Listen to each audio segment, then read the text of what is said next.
Okay, good evening. Welcome. My name is Chevalier Douglas. Clive, thanks for coming. Chevalier, great to see you, man. Thank you for this is the Greatness Now podcast, and you're the very first guest. Wow, well, I'm greatly honoured because it's great to be part of something very special, and I sense that what you're doing is pretty special, so I'm really honoured. No, you're right. It's very special. So thanks for coming. And if I'm honest, it took a while to choose who I wanted to be or who we wanted to be the first guest. It's called Greatness Now. You know what I mean? So we're trying to inspire people to be great, and rather than that being the future, it needs to be about being great right now. Okay. And when I looked around our community, you were one of the people that I thought he's great right now, and this is why you're here, brother. So I hope you know that. So we're giving you your flowers while you're here. First of all, round of applause. First of all, I think we need to recommend that. Yeah, people need to see that. Well, that is I got to say that's pretty humbling and pretty inspiring. But I love the gesture. And it's very important. Nice. And something you just said there about giving us the flowers now, it is something that my one of my mentors has always said. Okay. And I love the respect of that because we're not doing enough of that, Chef. Nah, we're not doing enough of that. We're certainly not doing enough of that. But that's right. I feel very humbled to be a part of this great show, the Greatness Now podcast. So there you go. It's rolling off your tongue. Let's go for it. And it's true, man. It's true, honestly. And I'm going to get to, because you're very humble yourself. You didn't even say MBE at the end of your name. You got MBE. But I knew I was on the right track when I had you in mind to be on this show a few months ago. And then you got your MBE after that. And I was like, wow, I need to hurry up because your diary is going to be booked out. Do you know what I mean? That's how I felt like, so I'm glad and I'm honoured that you're doing good things for this community and that it's recognised. Do you know what I mean? But we're going to get to that. So Clive, first of all, we're going to start right at the very beginning. Nottingham man? Yes, I'm a Nottingham man. I was actually born in Birmingham. Born in Birmingham? But born in Birmingham. And so my parents came over from Jamaica in the late 50s. 5 children. I'm the last, the wash-belly child. Okay. And so I was born in Birmingham, but came to Nottingham when I was 7 years old. Okay. So although I'm Brummie by birth, I am made in Nottingham. Yeah, okay. And so grew up in Meadows, then went to Lenton, and my formative kind of a youth was spent in Lenton and Meadows, Nottingham. So let's stay in the childhood a little bit. Good lad, good education. Let's talk about that a little bit. Yeah, so I went to a local school, a local comprehensive school. Very funnily, my parents didn't want me to go to Cottishmore School. Okay. I don't know if you know Cottishmore School, but unfortunately, Cottishmore had a reputation where a lot of black kids weren't succeeding. Okay. Back in the 70s, and my parents were very conscious of that. And so, although we lived in the catchment area in Lenton, where I should have gone to Cotter. Automatically, yeah. They wanted me to go to what they perceived to be I get better outcomes by going to Rolling Green. So I went to there.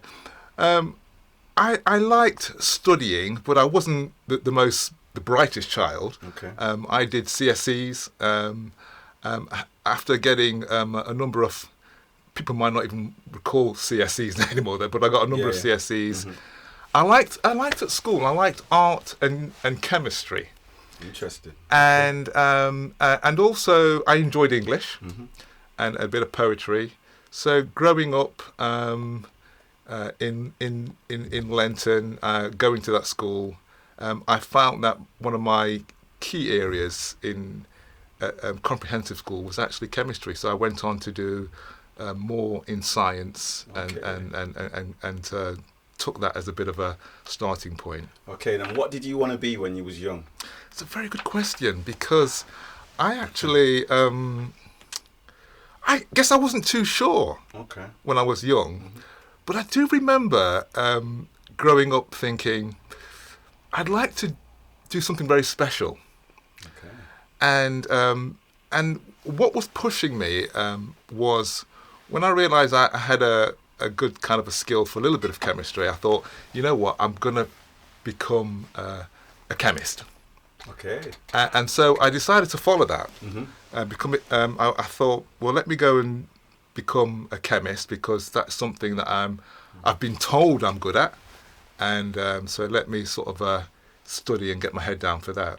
So I went on to do a bit of a bridging course, got a diploma in chemistry, and then went on to university. So so my ambition was to become a chemist. Okay. And follow that. And before we go any further, what about your parents? What were they doing whilst you was a child? Yeah, so my dad, he worked in a number of factories in Nottingham. He worked at Eastwood factory, and he worked at Boots factory. Yeah. On Station Street in Nottingham. Okay. My mum worked at Sherwood Hospital as an auxiliary nurse. Oh, okay. Really stalwart in terms of in the factories and working. Good structure. Hard working. Yeah. And my dad always used to say to me, because my dad, unfortunately, he couldn't read or write. No. So he pushed us to sort of study. Yeah. And he used to say, in his Jamaican accent, he used to say, like, I'm the one who sent you to school, so make sure you go to school and do well.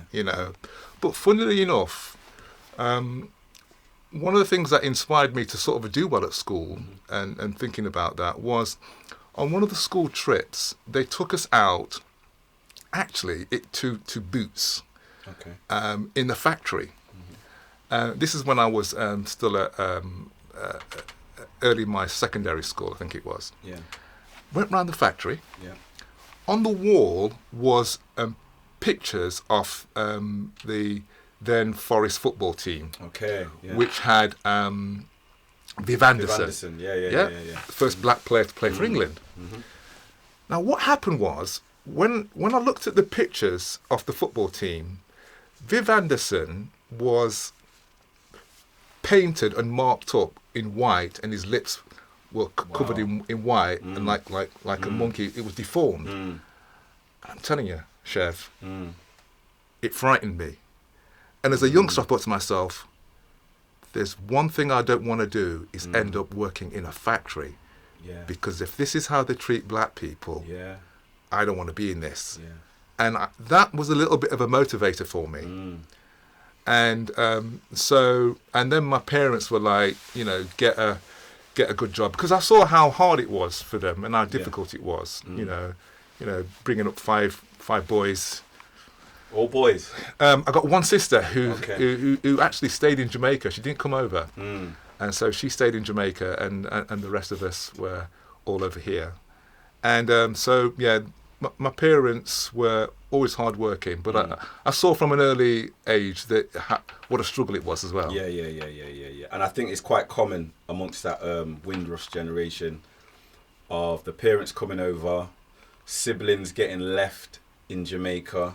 Yeah. Sometimes with grandparents, the family been split up that way, and then you eventually meet your siblings, but you don't know them as good as the ones in England. Correct. It's quite common in Jamaican families. Yeah.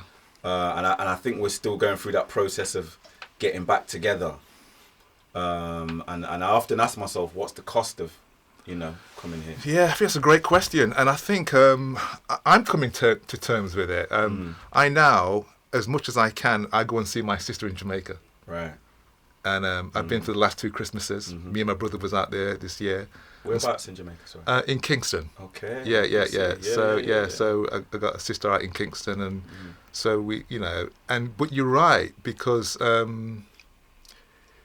we don't realise, we just take it for granted that, that those separations happen because of the desire to sort of get a better life in England, and it did cost family relationships and family ties. Yeah, and I don't know about your family, but I know, speaking from personal experience, there becomes this almost envy on both sides, so the ones in England or the ones in Jamaica looking at the ones in England like, they got the better side of the deal.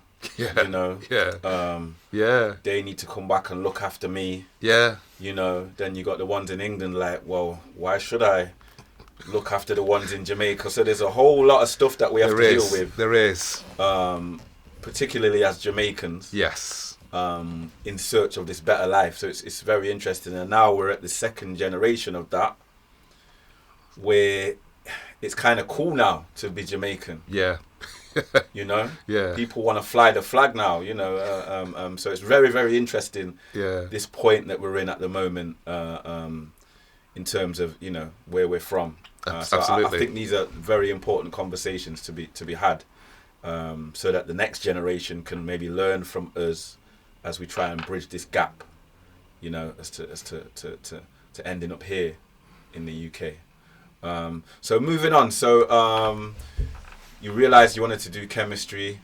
Was you successful then in starting your own chemist? So That's an amazing dream. It was. So what I did was I actually went to Nottingham Trent Polytechnic. Okay. Did a degree in applied chemistry. Mm-hmm. It was a sandwich course. Mm-hmm. So 1 year, it was a 4-year course. 1 year was out in industry. Mm-hmm.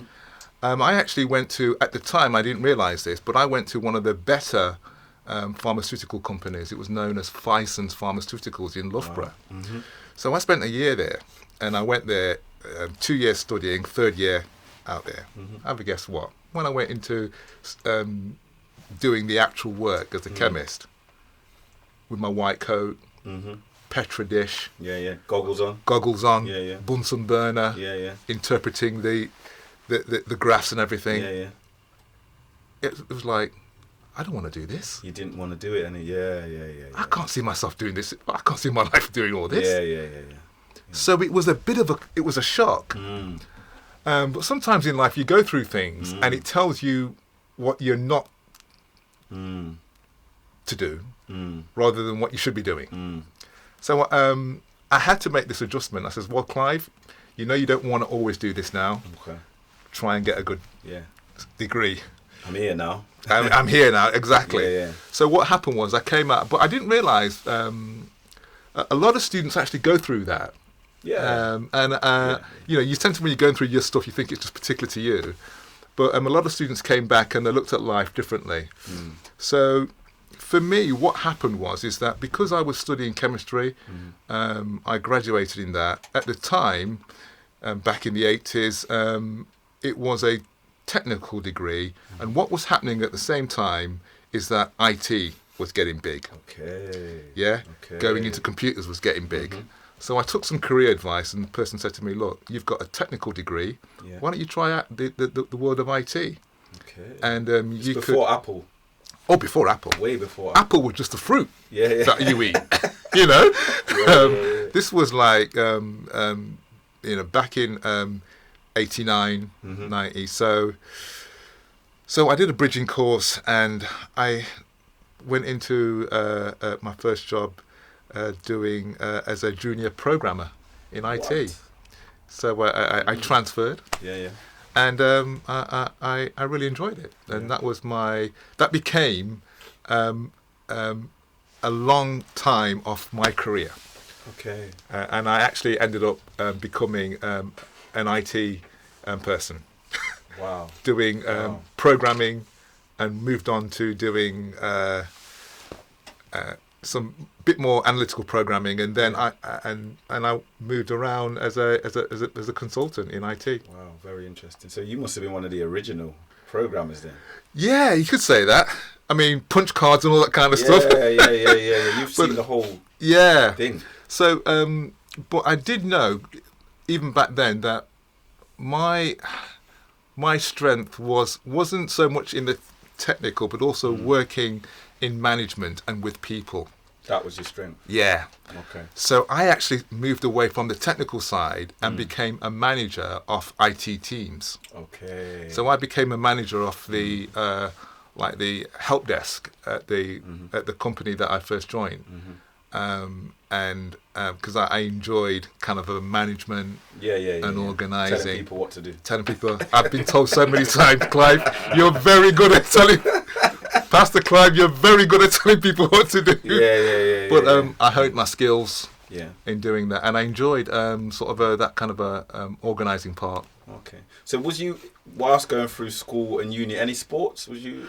Yeah, man. I'm passionate about tennis. Okay. I'm a tennis man. Really? Yeah, big time. Really? Yeah. So Okay. one of my biggest passions is tennis. In fact, growing up in Lenton, with the crew, we organised one of the first tennis tournaments in Lenton. Okay. We called it the Lenton Open. Okay. And a lot of the guys, black guys, Asian guys, white guys, we got together and we organised a tournament. And I don't know if some people who might hear this podcast might remember, but in the Park Estate, there used to be a professional tennis tournament. Oh, really? In the Park Estate of Nottingham. And top players used to come there. I mean, one of the names that came there was Jimmy Connors, who was a professional tennis player. And it was known as the John Player Special. Like the cigarettes? It was sponsored by them. So we used to go to sneak out there, and we couldn't afford to go and watch it, but we used to try and see over the fence if we could see some of the top players. So I kind of was more into tennis. I played a bit of football.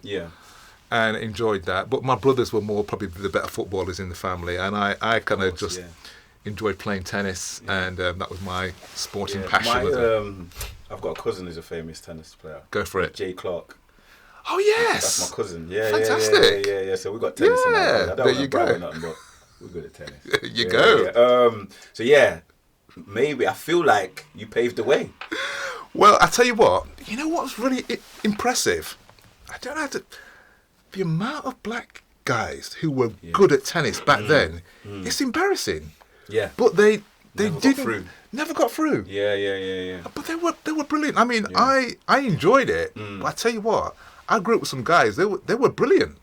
And didn't get through. And didn't get through. Yeah. And just didn't get the breaks because, as we know, tennis, it's a very kind of a...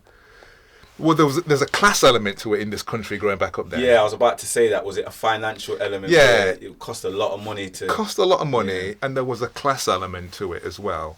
And but I've got to say, when I think back to it, I really enjoyed my kind of a time playing those sports. Yeah. Can you still play tennis then? I can still play, not as good as the forehand and the serve isn't as... Not the same. No. So you used to ace people. My game was more serve and volley for those tennis. They don't play that anymore. They don't do that anymore. It's It's like the long ball in football. Like the baseline. Yeah, exactly. It's like baseline. Yeah. But for me as well, that was a great way of actually having friendships and in having a lot of enjoyment actually as well. So then moving on, you find your career, IT management. And then I guess I want to ask at what point, in fact, this is a good point to talk about. Get married back then? Relationship? I'm not married. Not married? Not married. So Never married. Okay. And had some relationships, but never married. And I guess for me, what was a turning point for me was I got to the point where, as a teenager, I asked that question: well, what is life all about? Big question.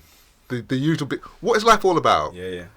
And is it about just getting a job and getting a family and house, the dog. What is life all about? And I came to a turning point in my late teens when I was asking this question, and I actually got invited to a church. In the Meadows, and this question for me that was aching, was getting answered when I went to this church. Wow. Okay. Because and it was the message that I was hearing was, it's about knowing God and your relationship to God. And I was thinking, well, I've never really kind of thought about this, and it was quite interesting because my parents, I didn't grow up in a Christian home. Okay. In terms of my parents were both regular churchgoers. In fact, they weren't. Okay. You didn't have to pray when you ate food? No. Okay. It wasn't anything like that at all.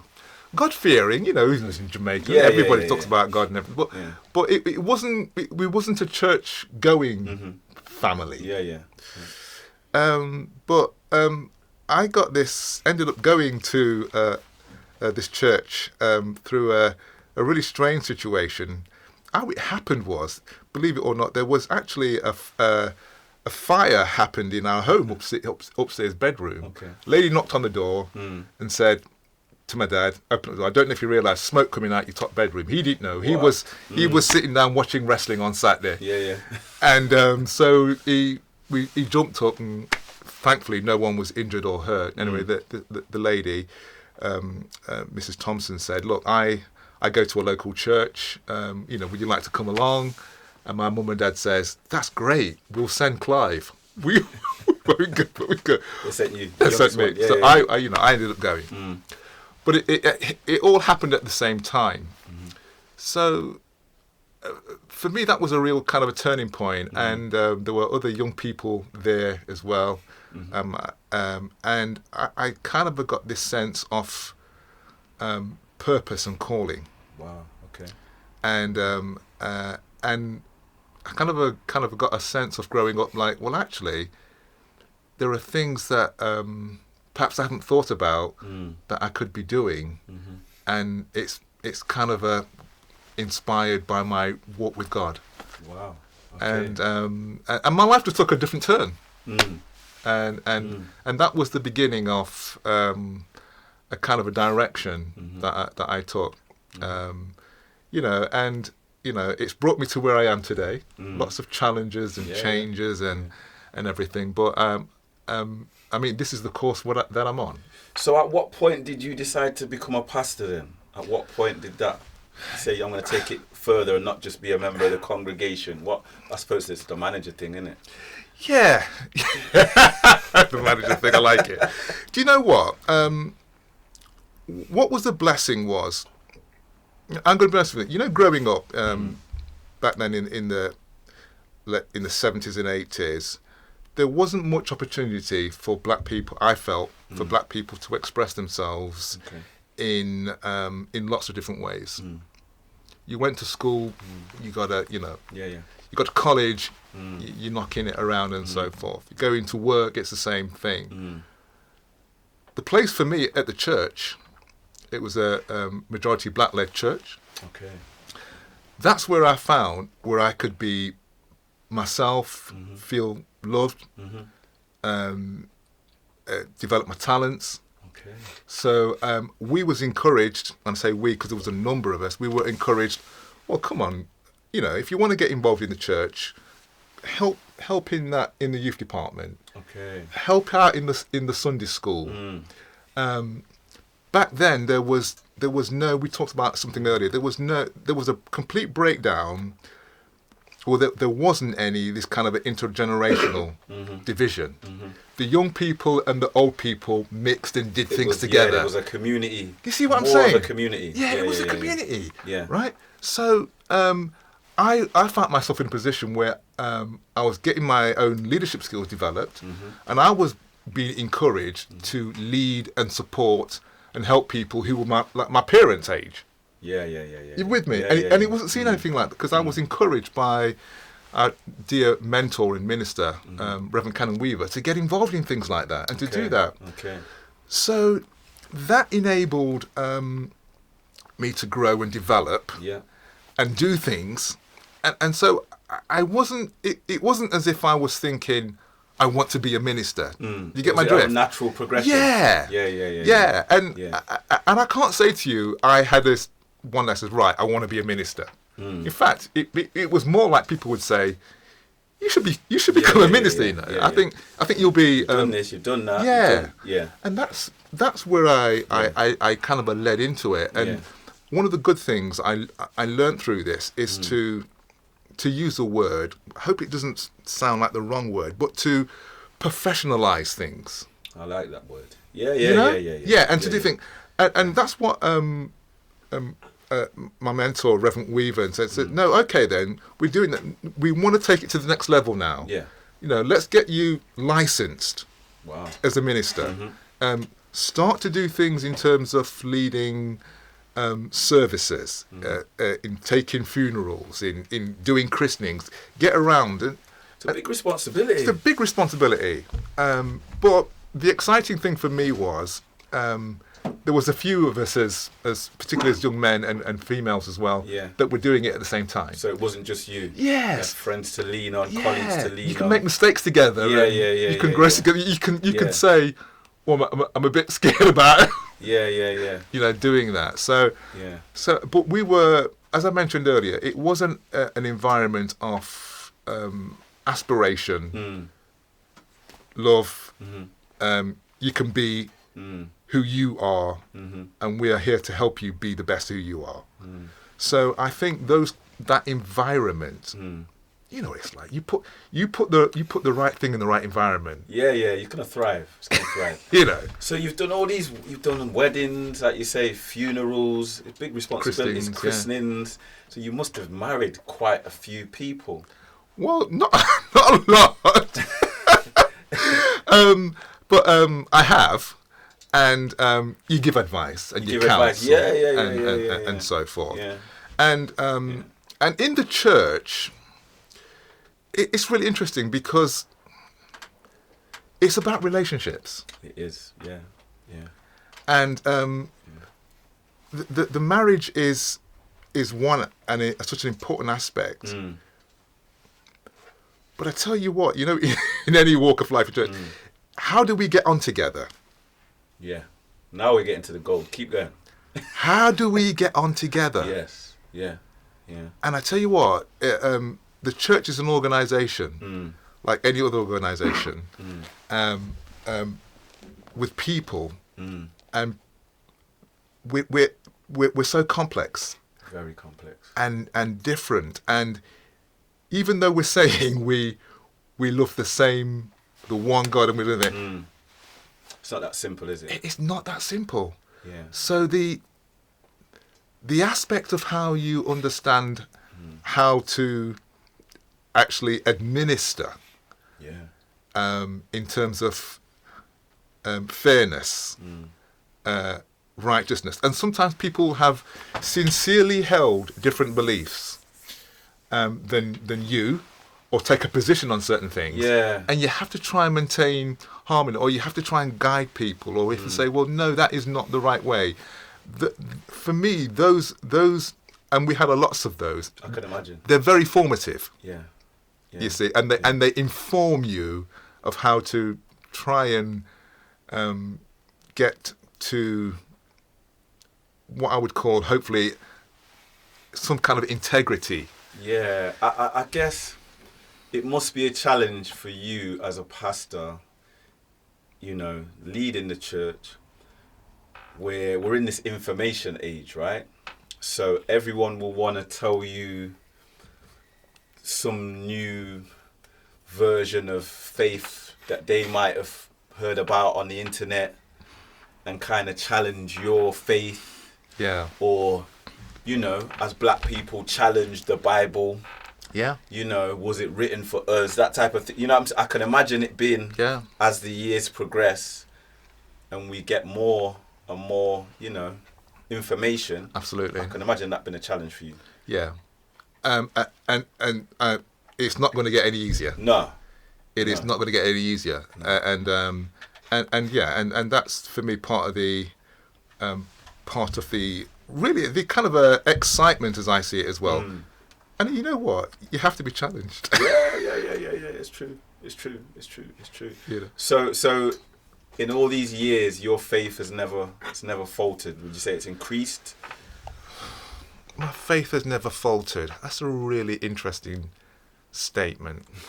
Mine has. Yeah. I've never lost faith in God. I've kind of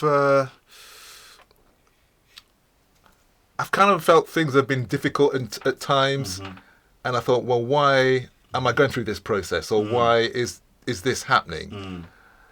But I think I can honestly say that I've never felt like I would turn back on God. So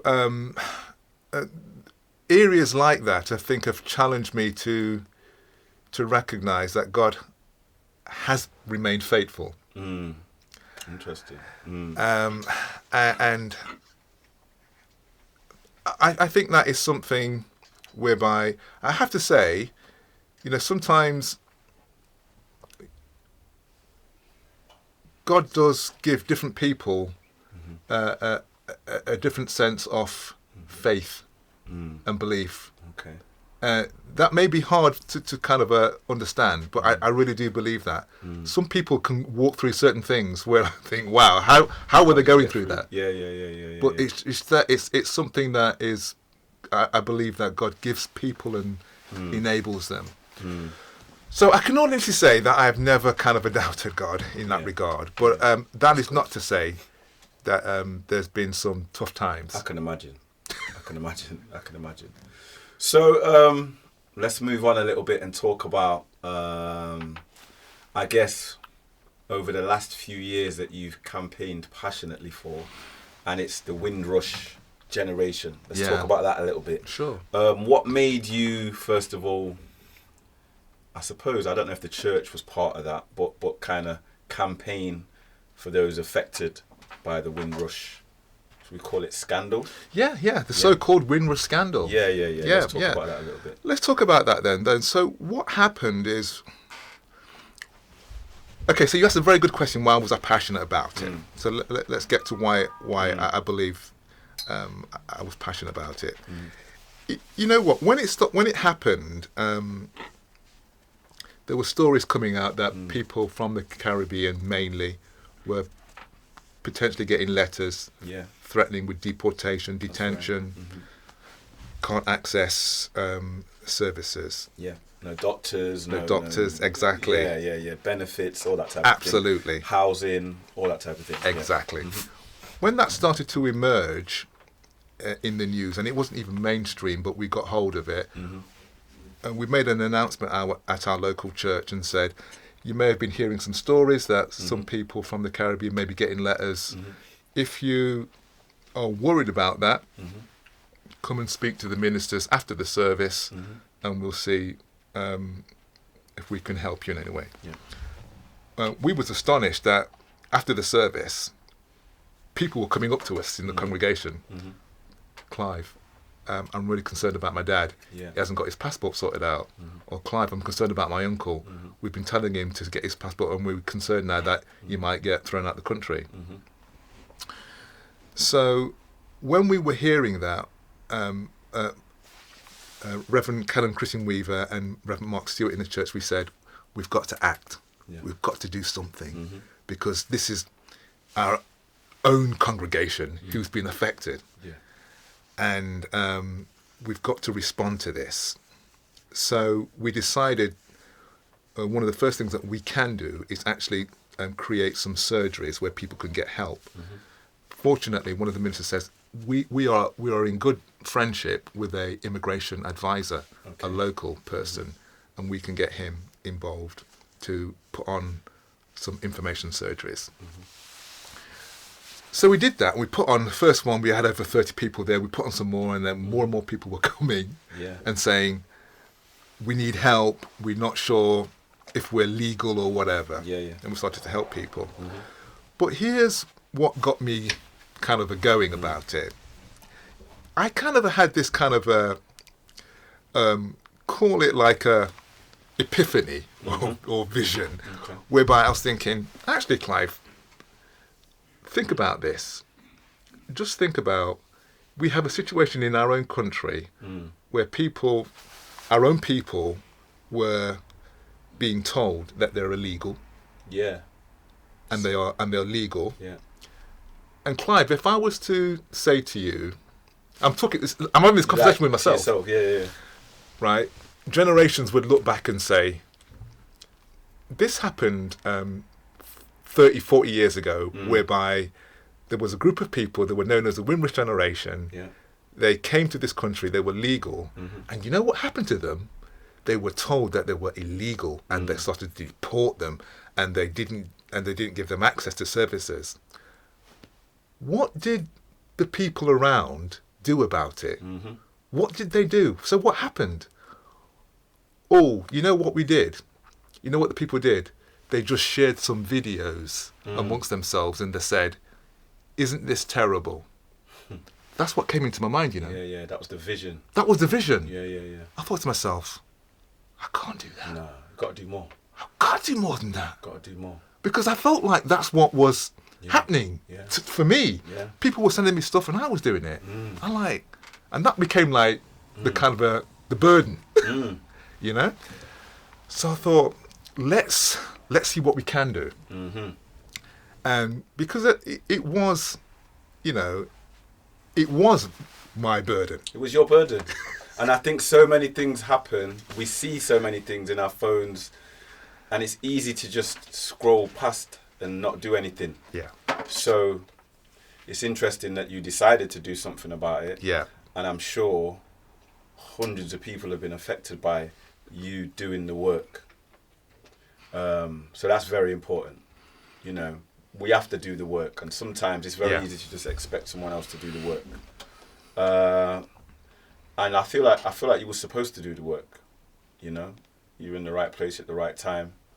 It was set up for you to do the work, and you know, I've read stories about people that have been sent back to Jamaica for various reasons, and you know, things have happened to them in Jamaica because not everyone, it didn't work out for everyone. Exactly. You know. Exactly. So that's an interesting point. Yeah. Not everyone had that person to support them to fill that form in. That's right. Or you know, an immigration lawyer to help them. Yeah. And you make a brilliant point, because this is what we don't realise. It is so simple for it to be me and it's for it to be you. You couldn't imagine. Easy. Yeah. You couldn't imagine how simple it is that it could be me and it could be you.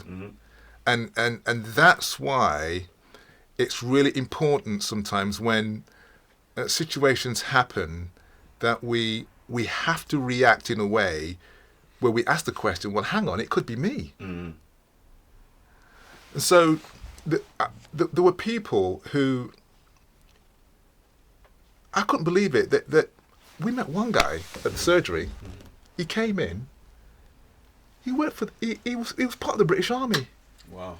He was part, and he showed me his passport, and he showed me his army number. Wow. And he says, I'm a bit scared. And I thought to myself, look at this. This man was prepared to take a Put bullet. his life on the line. Take a bullet. Yeah. And he's scared that he's going to get deported. Yeah. I was in the army myself, you know. Yeah. I couldn't imagine. That's the first line I would tell somebody if they came to my house about, you're going to deport me. Yeah, I'd exactly. say, put my life on the line for this country. Absolutely. So I can imagine. So we were seeing a number of cases like that. And we moved on, because the first instance of supporting people was actually saying to them, get your papers sorted out, so that you're legal, so that you can prove that you're legal. So we helped a number of people to do that. And what I've come, and then the next stage was actually helping people to take compensation. And say to them, you've been hurt, you've suffered. The government has said that they want to compensate. We know that money can't cure everything, but it certainly can help you. And if it's there, take it. Take it, man. Because I have to say, I had a job a few years ago as an employment advisor. People that have been out of work for a long term, I'd have to get them a job. One gentleman came, Jamaican, tried to get him a job interview. He couldn't prove his you know, where he was from. But he'd been working for the last 30 years in the UK. Wasn't allowed to go to any job interviews. Wasn't allowed to claim any benefits. His housing benefits stopped. And each week, as I would see this guy come in, he was declining more and more and more as he would come to the appointments, to the point where, you know, all I could do was give him his bus fare back. But then I had to start giving him money myself. Honestly, he was deteriorating. He had no food. We referred him to food banks. They gave up on him, and it was his church that saved him. And it got to a point he couldn't even come in anymore, because there's no point. We couldn't get him a job, and he didn't have his papers. And about 6 months ago, I was walking in the city centre, and he came bopping past me, and it was like a new man. Wow, that's because fantastic. in the Meadows he'd gone to a surgery. Yeah. And he'd been helped with his with his compensation. Yeah. And he could carry on with his life. Yeah. Now it was nice to see him, and he was hugged me. Was so grateful, but he lost his wife through that. Yeah. Through that situation. This is it. So money can't solve everything. Exactly. And one of the things I found, I realised, Chev, what we were doing was, and the team at the church, and people from the community came in and helped as well, so it was a combined effort. I felt what we were giving, actually, we were just trying to give some confidence back to people. Yeah.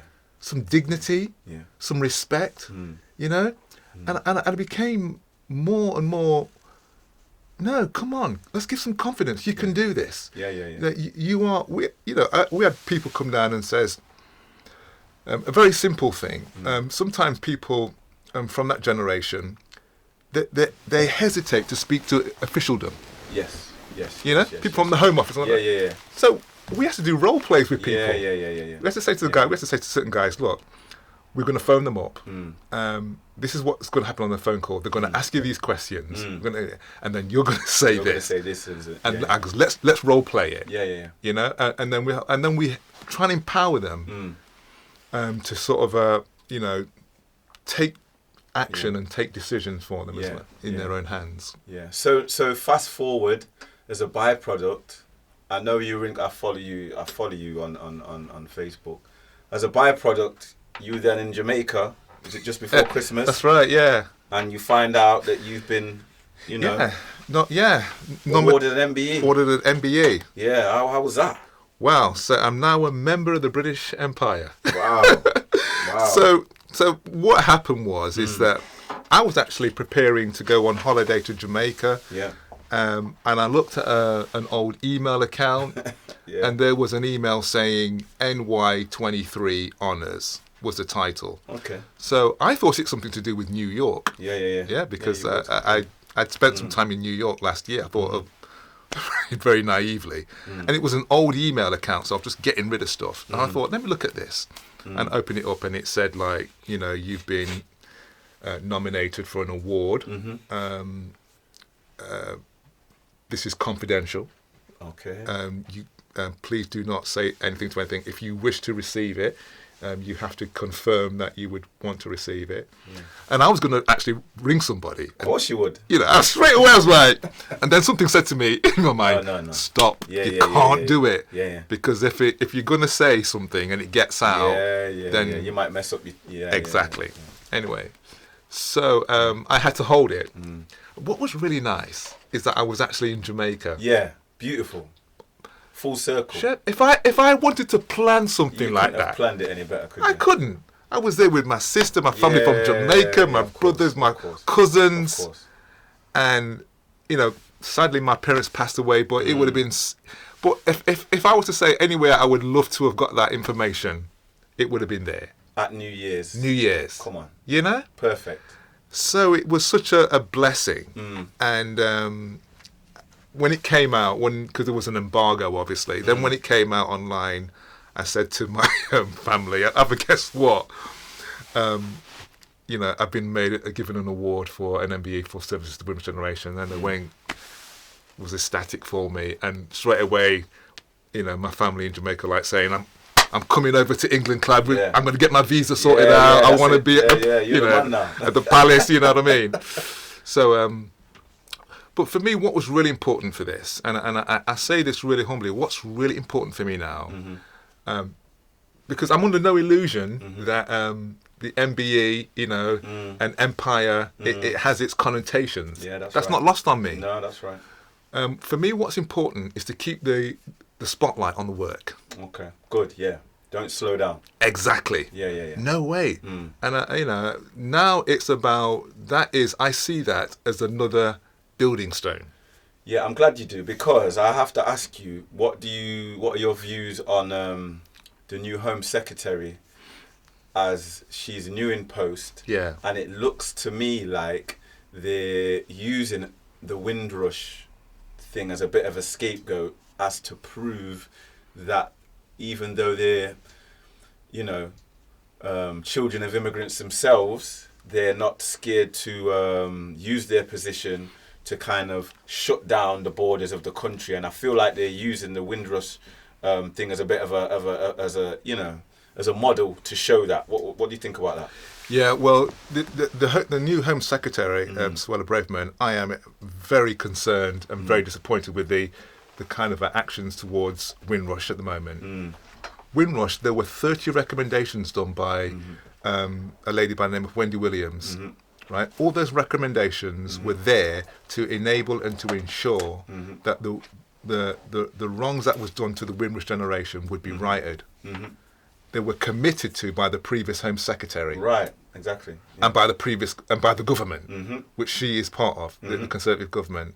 She's now come in and chopped 3 of those, you know, and looking to change them. Yeah, and however you want to spin it, that is not a good sign. It is not a good signal. No. And I do have some concerns, like you said, in that why is this happening? Of all time, when it is the 75th anniversary of the Windrush generation coming to the UK, exactly. the Diamond Jubilee, where a lot of this first generations are sadly passing away, you know what should be happening? They should be paying out more money this year. Yeah, that's right. They should be giving more citizenship to those who they're a bit dubious with.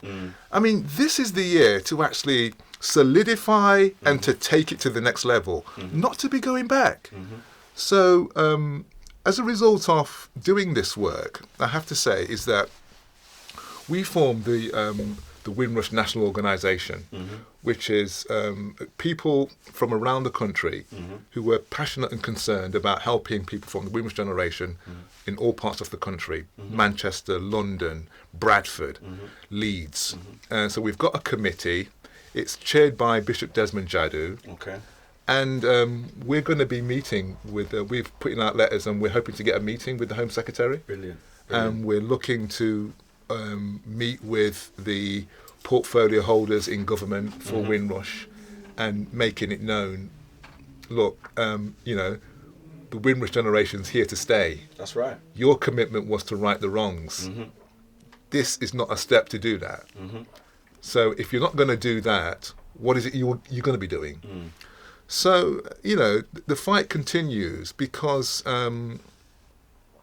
you know, we're not flotsam and jetsam. We're not to be discarded and, you know, we built this country. That's it. I built this country, man. Yeah, that's right. You know, blood, sweat, and tears. Absolutely. So, it just goes to show that, as Dr. King says, justice never rolls in on the wheels of inevitability. You know, it takes organising, dedication, courage to actually keep hope alive, keep justice alive. And so, you know, we're going to be continuing, and I know there are many other people around the country who are doing that as well, in terms of keeping it on the agenda. I like that, Clive. Thank you for talking.